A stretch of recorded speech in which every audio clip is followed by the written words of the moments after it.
This is the UK Brand Show with Penny Williams and Mark Challinor. Well, good morning, good afternoon, good evening, wherever you are in the world. Hello, Pen. Hi, Mark. How are you doing? I'm fine, thank you. All good. Have you got sunburn? I got a little bit of burn on my arms and legs the weekend. It's as near as I'm going to get to the sunshine this summer, by the look of it. I was going to say, I think summer happened for what, 3 days, was it? Yeah, and then it bucketed down last night, so we're back to normal today. Yeah. So good old British weather. A friend of mine's going on holiday next week because a lot of people have booked to go around the UK, haven't they, this year? And she said, that's right. I've never packed for a UK holiday, so I'm going to take a really big coat, my bikini, and everything in between. Can wear them both at the same time. That'll be a treat for someone. Yeah. Indeed. So so I'm the same. So I was due to go abroad this week, and it's all being cancelled now because the countries that should have been on the green list haven't gone on the green list now in amber. And so I'm doing. I think I'm going to do something UK wise next week as well now. So are you? It's like I'm not used to that either. It's like, what do you pack? Where do you go?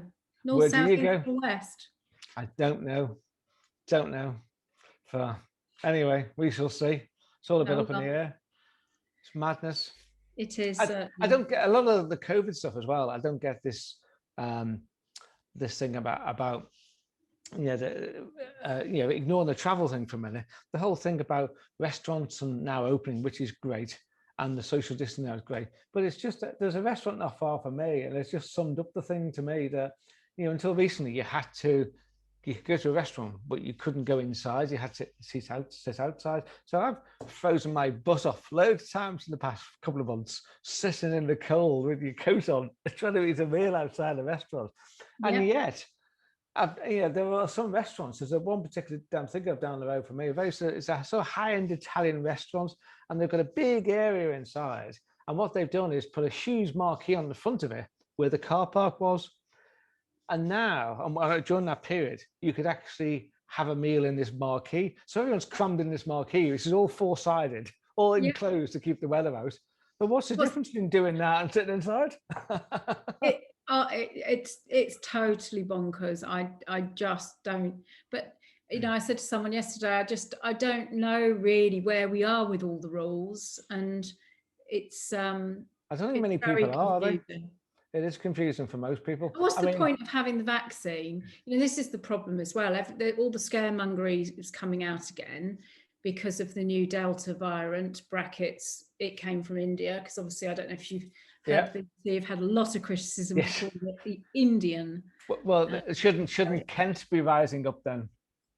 Exactly. I didn't get offended when they said it was the and that was mainly people coming from abroad to Kent, wasn't it? I mean, it's another subject. We could talk for hours on it, but I do think it's a real shame how racism is really rife at the moment. The aggro that Marcus Rashford has had when his personal wealth is 19 million and he's given away 20 million to feed white and black children. I get so frustrated. But anyway, yes, back to COVID. I think it's a real shame that we're going backwards, and there's a lot of miscommunication again about not. The vaccine isn't good enough against the new variants. Well, I don't think, there's always going to be a few that get through, but overall, it's proven worldwide, the more vaccines that are out there, the better we're going to be. Plus, don't you think, I do subscribe, I don't agree with much with Tony Blair normally, but I do agree with, he was on television yesterday talking about this passport thing and saying, what's the point of having two vaccines when you get no benefits from doing so? So shouldn't we get some sort of, I've had two vaccines now, so shouldn't there be some sort of privilege, if that's the right word, I don't know, to say that you are vaccinated fully, so you can now do X, Y, and Z? But it doesn't seem to be the case. Going abroad was a good example of. I thought he was very good on the Andrew Marr show, and that's what I was watching. Not that I'm a Blair fan particularly, but his communications ability is so far outweighs Boris, and just his sort of practical approach as well, I thought was so refreshing, because for me there's so much bad communications going on, and that's really not helping people do the right thing, which, you know, first of all is have the vaccine, but also then doing the right thing when you're out and about. I mean, there's no big shakes to wear a mask, really, is there? No, there isn't. I've been in a few settings where we've proved that actually wearing a mask did protect us. Anyway, we could go on for ages. We could indeed. Don't get started. Well, instead, let's pivot. Let's pick a phrase of the day. Let's pivot to something else, which is digital transformation. So I thought, I read a thing recently from a good friend of mine who runs an organization called the Institute for Media Strategies, and he was doing some advice for media companies on how to get their digital transformation right. And a lot of what he was saying can be adapted for what is essentially a lot of our audience, which is SMEs. And so what I've done my own take on all of this and done a bit of presentation on it all. So I thought I'd share that with everyone today. Yeah, so if very you helpful. Bear with me, caller, I will just. I think that, you know, the digital world is still challenging for so many companies, you know, and which bit do they focus on? Where do they put their resources? Yeah, you're right. You're right. So what I'm going to do, I'm going to share my screen if I can. Play. There we go. There we go. Can you see that? I can. Good. So yeah, I've just put this thing together, which is about what I thought are the main points brought out in this thing I was reading, and how they applied to the SMEs and stuff. And essentially what I thought it ended up being was some sort of guiding fundamentals for SMEs.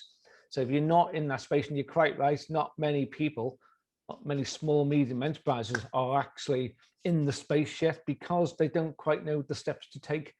Yes. And I think it's one of those strange things, isn't it? I think that many people are making this transition, but they're doing it in the dark somewhat, and they don't quite know what's right and what's wrong, and, you know, how does that change the culture of the company, and what things do I need to think about when I'm doing it, and they bumble through in many cases.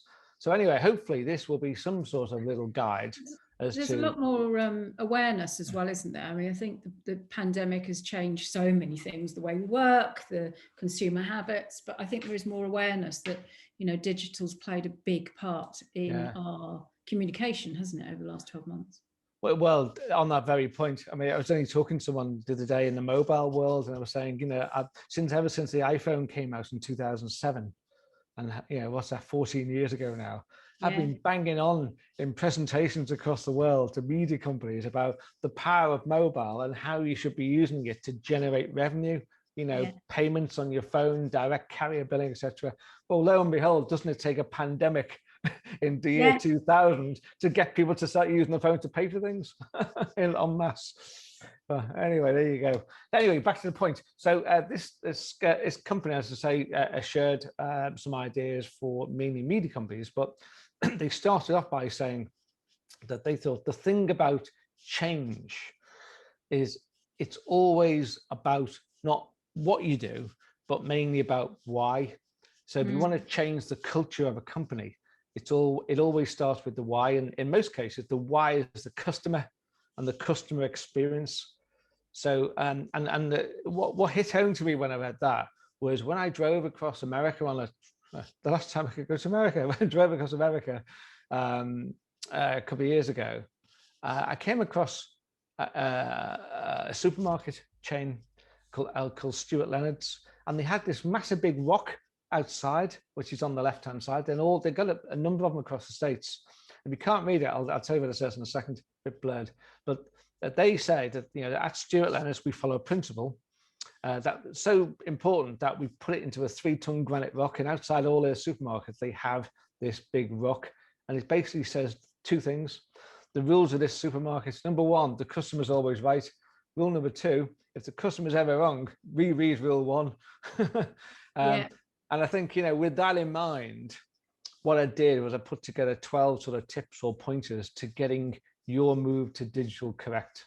Because at the end of the day, it is all about the customer. It's about your customer and what flicks their switches. Why would they want to engage with you? You know, what is it about you that they come to for? And you can't just assume that they will. So anyway, let's just kick it off with this. So first one is really understanding the customer as best you can.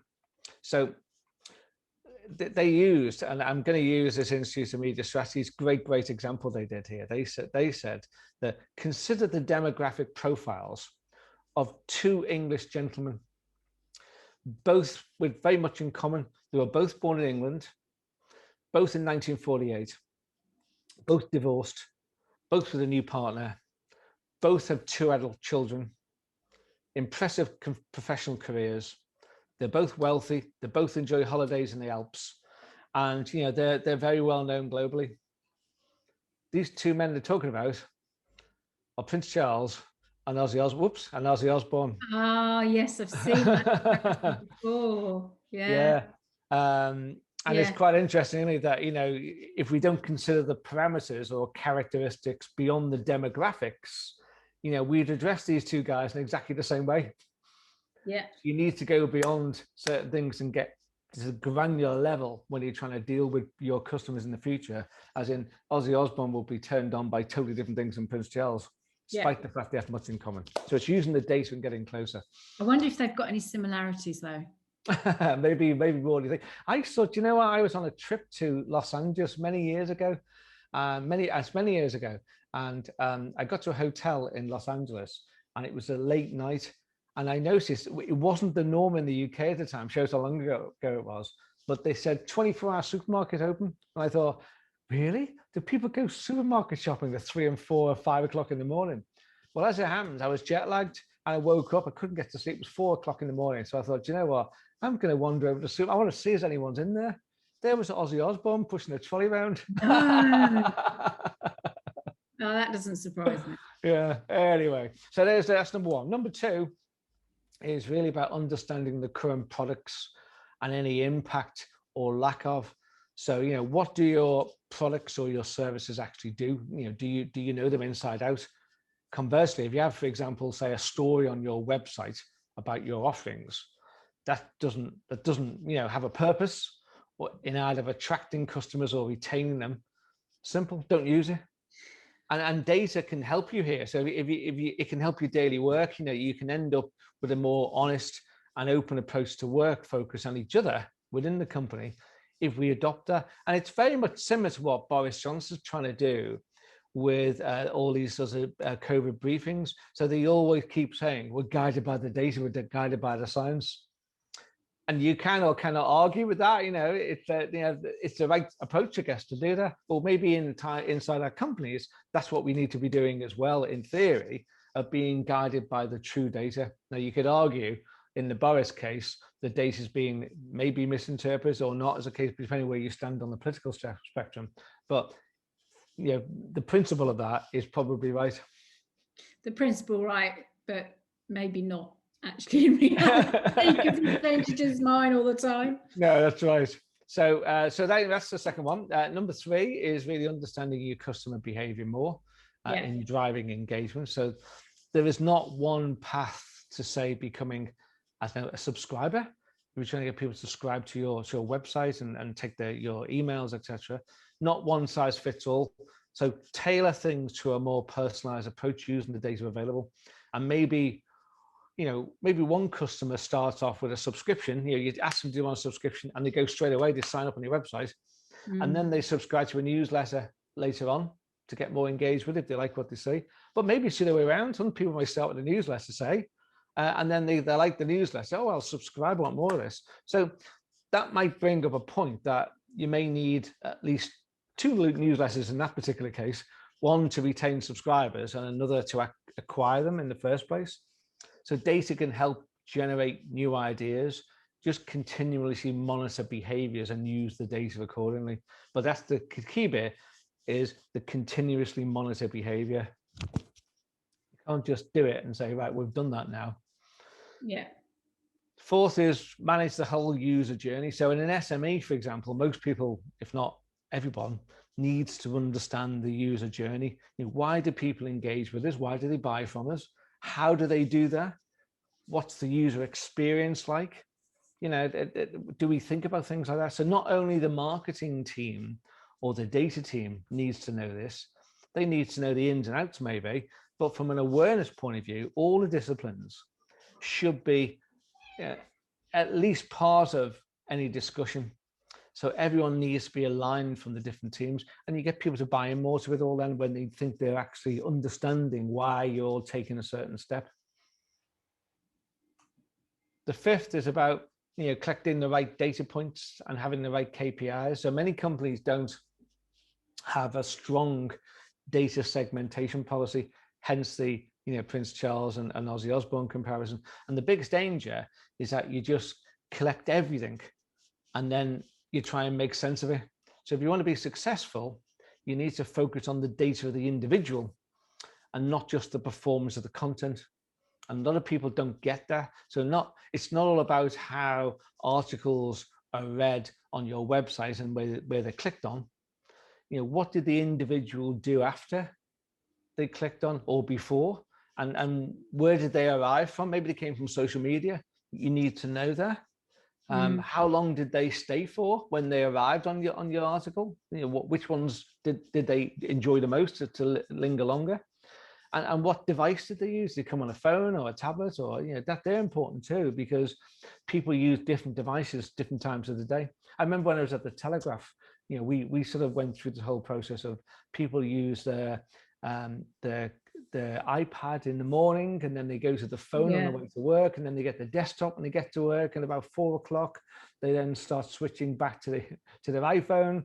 So it's about giving the right content at the right time in the right place on the right device. And that's an area that will have changed a lot in the last 12 months, won't it? Definitely. I would suggest a lot of people move to laptops and phones, less desktop activity. So it's well worth understanding that right now, because it won't be what it was 12 months ago. And what it means by understanding that is providing content which is relevant for that particular platform. Yeah. Because you wouldn't have as much a long form story, for example, if you're reading it on a mobile phone as you would on, say, online on a desktop. You'd be prepared to linger a lot longer on a desktop, on an iPad, on an iMac or a PC than you would on a mobile. You want something more graphic on the phone. You want some more images, I'd suggest, and just bullet point stuff more. That's not to say you can't do long form at all, but I think there's less of it when you go on the phone. Yeah, I agree. I think this is where video and podcasts come into play as well. People are so time poor, they're just now doing more activities while they're doing something else. Yeah. The sixth one, it's all about focusing on the right readers, the loyal users, the right people. So if you make decisions on what should be on your homepage based on the people, and the many who are just irregular visitors, or they've just come to you via a website or click on a social media link and they come to you to a particular article, they might not even get to the homepage. Or indeed, on what you like. You might, if you are inside a small company and you're thinking, I think readers will love this because I love it. It doesn't necessarily follow. I saw some research from Melbourne University saying that most media planners and buyers within ad agencies have been guilty of picking media campaigns for their clients based on what they like themselves, not necessarily what the audience like. And it's too easy to fall into that trap. So all that will give obviously a sort of false and skewed picture, and will be damaging to those who are your true loyal users, and if you're not concentrating on them and finding out what they want and what turns them on. This is not rocket science, but it's so easy to miss all of this and make the data available for everyone to understand. Data needs to be available for everyone in the company and needs to be easy to read, easy to get. And from those who need it to make decisions, to the curious among the staff who, to the internal communication of your digital strategy, creating an understanding of what you're doing and why you're doing it. And I love this quote from Dan Artley saying, big data is like teenage sex. Everyone talks about it. Nobody really knows how to do it. Everyone thinks everyone else is doing it, so everyone claims they're doing it. That's so good. The reality is something different. Can I just take a picture of that? Hang on. Of course you can. So it's a great quote, isn't it? Yeah. Great. And it's so true as well if you apply it to data. It really is that not everyone does understand what it's doing for the company and how it's leading your direction. Yeah. So you need to be actively involved in big data, and then you can talk about it, and you know how to use it, and you know that everyone in the company is using it too or understanding it. So you get around the teenage sex conundrum. Yeah. And then number 8, make your storytelling fit for digital. So again, this is something people don't know. So I just mentioned about, whether you come from a device on an online on a computer or a mobile, it will change how you make the content. And a lot of websites now, when you buy into them, they will give you that automatically. So if you start designing your website online, it will automatically change it for mobile. So you can actually automatically get 2 different types of content based on the type of device that you could use. Not everyone has got that, but a lot of website build tools now allows you to do that. So so this is all about making a natural flow with photos maybe, and just considering again the user experience, how online works, where the eyeballs are dragged to, what interactive features can work well. User experience is always the key. So don't just use gimmicks because you can. There are lots of gizmos and stuff you can do, particularly on mobile these days. You can have all things popping up and all the rest of it. I know various companies who I've been trying to tell for years, literally, stop doing this, because you're putting all these pop-ups and ads and stuff, which all just lead to irritation and an annoyance. Make the user experience beautiful, that they love it and want to come back to you, because that's what it's all about ultimately. The 9th one is about bringing different disciplines and skills together. So all of this only really works if collaboration exists between different departments and business areas. So again, going back to my friends at the Institute of Media Strategy, they highlight, because they're talking about media, and they highlight a good example which can be applied to anyone, a Scandinavian newspaper called Dagens Nyheter. And they have what they call a war room meeting for 15 minutes every day. And it includes teams from reader revenue and from newsroom and app developers and mobile web developers and analytics people. And they all get together on how to improve the entire company, not just say the editorial bit or the content bit, whatever. It's about how can we improve the process all around so we all get a better experience, both ourselves and ultimately the reader or the user or the customer. So it's bringing together people, and it's hugely important because it builds ownership and it builds empowerment and it builds buy-in. If everyone feels they're part of the whole jigsaw, they'll buy into what the company's trying to do.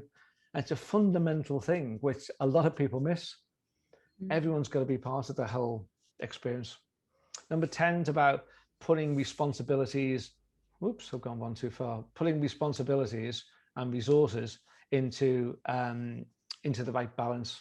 So I'm just going to flick back one. I don't know why it's gone on too much there. Come back, here we are. So if you take 3 typical business areas in an SME, they could be something like product and the user experience, web content, and marketing. So as you build your strategy, you may think, what are the key success factors for growing revenue? Well, the answer is probably all 3 of those areas I've just mentioned. Then how do you, which area is responsible for the customer acquisition and retention? Well, probably all 3 again, product, user experience, web content, marketing. Then how many team members do you have in all 3? And this is the point is, you've got to align the importance and the level of resources and responsibility. And it might be completely out of alignment if you don't properly consider this. You may have, 4 or 5 people working on product and user experience and 1 person on marketing. When you examine what your business is all about and what you're offering, maybe you need to skew that the other way, or balance it up more. But people just tend to think, the big new area is all about user experience. So we need 10 people on user experience at the, forgetting about other areas of the company where they still need development. So it's about examining your processes and your workflows and deciding what's the right balance in terms of responsibilities, who does what, because you have to have people assigned to things at the end of the day. Who's responsible for what things? It's a juggle. And then finally, not finally, number 10, 11, penultimate one, is all about taking a complete view of your transformation. So digital transformation has got to be multi-departmental, and it's got to include the 6 components that you see on the screen there: customer marketing, workflows and structure, content and product, people, possibly the most important asset of the lot, architecture, and technology and tools. And in the middle of all that is what should be your corporate culture, which dictates how those other 6 things around it work. And I was looking at something called Investopedia, like a Wikipedia, but Investopedia, and what they define corporate culture to be. And I of all of the definitions, I thought this was the best one. Corporate culture, according to them, refers to the beliefs and behaviors that determine how a company's employees and management interact and handle outside business transactions. Often, corporate culture is implied, not expressly defined, and develops organically over time from the cumulative traits of the people and the company hires. So a company's culture will be reflected in its dress code, its business hours, its office setup, its employee benefits, turnover, hiring decisions, treatment to clients, client satisfactions, and every other aspect of operations. I thought that's the most complete, brilliant. Covers everything. Summation of what corporate culture should be all about. And I think that slide I've got up there in the moment now, I think sums up the whole presentation. I think that's the thing you need to think about. Have you got all those things in place? Are you working with all those different areas? And how does that affect, and what's your corporate culture like? Does the corporate culture need changing to fit the workflows and the people and the technology and the tools and what you're trying to achieve? Or is it the other way around? So what do you mean by architecture? It's really about what processes and structures of your things like your technology and how it all works. So you start off with raw materials and you end up with a finished product. What's the architecture which gets you to the end product? How's it all structured to do so? And those things are fundamental. What technologies do you use? They're the whole fundamentals to anything in terms of putting together a digital strategy. And then the final thing is all about managing the change in that structured way. So there is, this is the path to change. So it's about awareness of change, making sure people know that you're trying to, once you've examined your corporate culture and decided whether it needs tweaking or not, you need to then push that out to people know what they're working for and what they're doing, and does your client know what your culture is all about. I'm working with a company in Germany at the moment, and they are really, really big on diversity and inclusion, and they're really big on investing in the staff. And they're actually saying to the staff, you can have time off during the year to pursue worthy things. If you've got charitable things, we want to do that. We want to give a lot of our profit back to charity, etc. And I was really impressed when they told me all of this. And I said, do you know what? I didn't know that. And they said, well, it's a fairly sort of, newish thing where we formalized it more. We always thought that way. And I never knew that. You never told me. And I said, this is sort of thing you should be pushing out to people. And maybe your staff know, and maybe they don't, but maybe you need to formalize and make people aware, of the change that you've made in the company. So that's what that's about. It's understanding the change, what that actually means in practical terms. It may be, it might affect, the companies that you work for, your clients. They may be impressed by the fact that you've got this corporate culture, which is, aligns with them maybe, or they see it as being a positive perception to the change. And what you're doing to implement it also. Those things need to happen.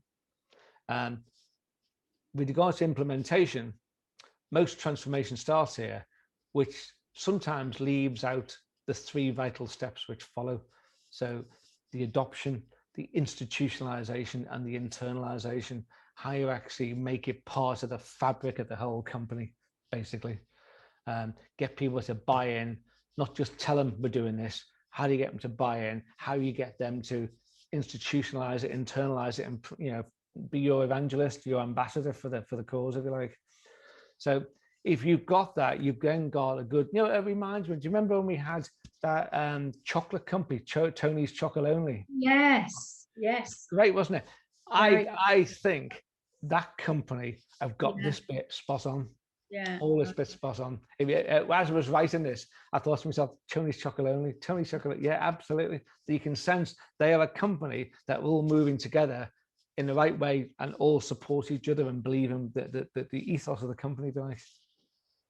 That was all about fair trade, wasn't it? Fair trade chocolates from using just fair trade farms, etc. They were very transparent about what they were doing. They're more expensive than other chocolates, but this is what they stand by, and all the staff understood the sort of ethical side of the business. Yeah. That actually is the core of why they exist. So, yeah, I agree. Yeah. So that was it. I thought that might be interesting to some people. Very good. Thank you very much. I've made some notes, Mark. You'd be pleased to know. I'm going to share with some of my customers. You can indeed. So that's it. Remind yourself of good ideas and share new ideas, isn't it? Which is sort of part of it. Ultimately, it's about bringing people with you on your journey, isn't it?